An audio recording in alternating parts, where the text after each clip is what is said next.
Hey there, Leanne here, and this video is in response to a hub page request for how to concentrate and focus better. So here's the deal.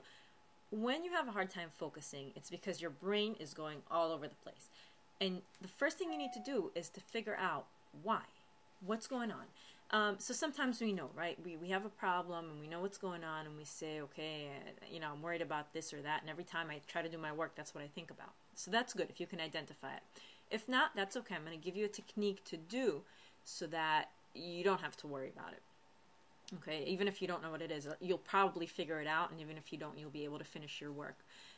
So let's say you're sitting down, you're trying to study, or you're trying to do some work, and brain goes. You're like, oh, where was I? Where was I? Ooh. Okay, here I am. You keep doing that. Big waste of time.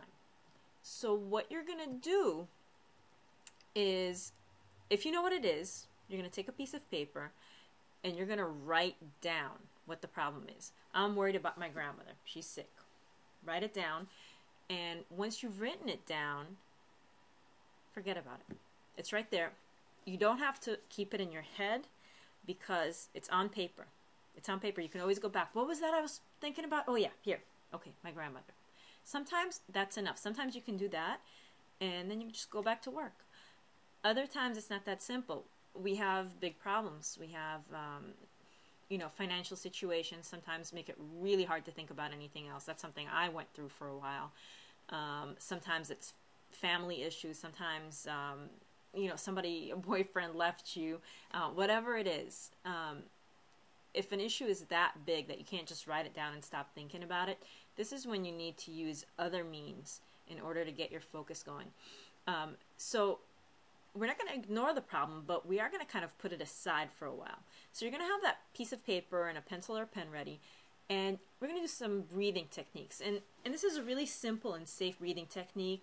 Breathing techniques, by the way, are called pranayama. This is a Sanskrit term for it. Really, they're a form of meditation. And what you're going to do is you're going to sit nice and tall. And the reason for that is that when your spine is straight, it's easier to breathe. You don't have to struggle to breathe.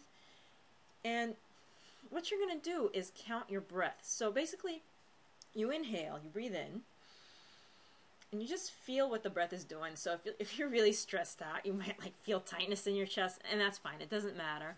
And if you're fine, if you're feeling good, you're just going to inhale, feel where the breath is going. Just feel it. There's a physical feeling to it. We never really pay attention to it all day long, but just feel it. And as you exhale, you're going to count. So it's like this. And I'm counting 1, 2, and I've got my eyes closed. You don't have to close your eyes, but it helps me just focus. So basically, when you focus on your breath, everything else gets shut out. But what's going to happen as you're counting to yourself, now this is not out loud, it looks like this.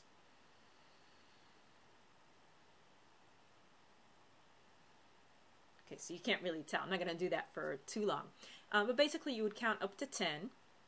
And then start at 1 again. But what's going to happen by the time you get to 2 or 3 is you're going to be off somewhere else thinking about something. And you're going to be off for a while daydreaming, trust me. Especially if this is the first time you're doing this. And then all of a sudden you're going to go, oh shit, I'm supposed to count. Okay, so do that. Do that. Start counting over at 1 because counting doesn't really matter. Sometimes when I'm having a really tough day, I'll count 1, 1 again. 1 again, 1 again. Oh, where was I? 1, 1. What's important though is, say it's your grandma you're worried about, right? So you're worried about grandma. You wrote it down on a piece of paper. You're breathing. All of a sudden you're thinking about grandma. Oh, she's in the hospital. I'm so worried about her. You've got it written down. No problem. Start back at 1. Inhale, exhale, count 1. Sometimes this will really clarify for you what's going on. If you had no idea what was bothering you, you're just like, oh, off all over the place. When you start concentrating on this, whatever's important will come back to you. So all of a sudden you say, oh my God, I needed to call my dad. Okay, so you take that piece of paper, write it down, go back to your breathing, and your goal is to have 2 to 3 minutes maximum. That's a long time actually for this. 2 to 3 minutes maximum where you've just been breathing and counting. You don't have to time yourself, but you'll know when you're done because all of a sudden you'll feel a big release.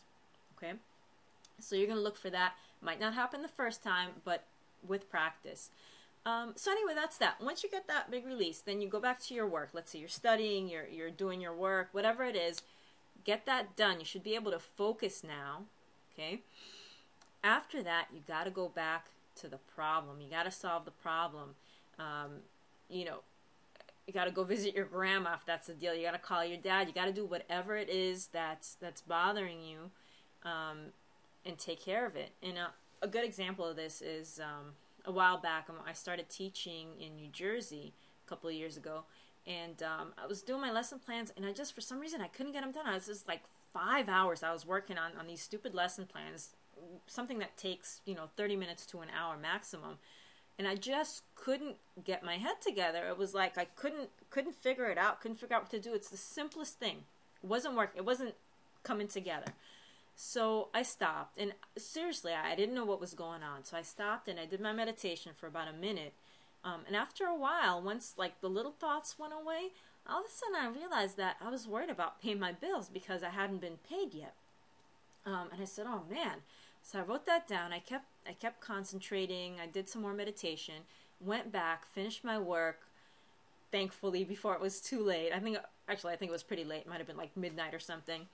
And at that point, I went to bed, but the next day, I still had that in my mind, and I was like, I'm really worried about this. So I sat down and I focused on it, and I went, personally, the way I took care of it was I went online, I looked for a business, did some research, and I found something that took care of the problem, something that took away the need for me to worry about money.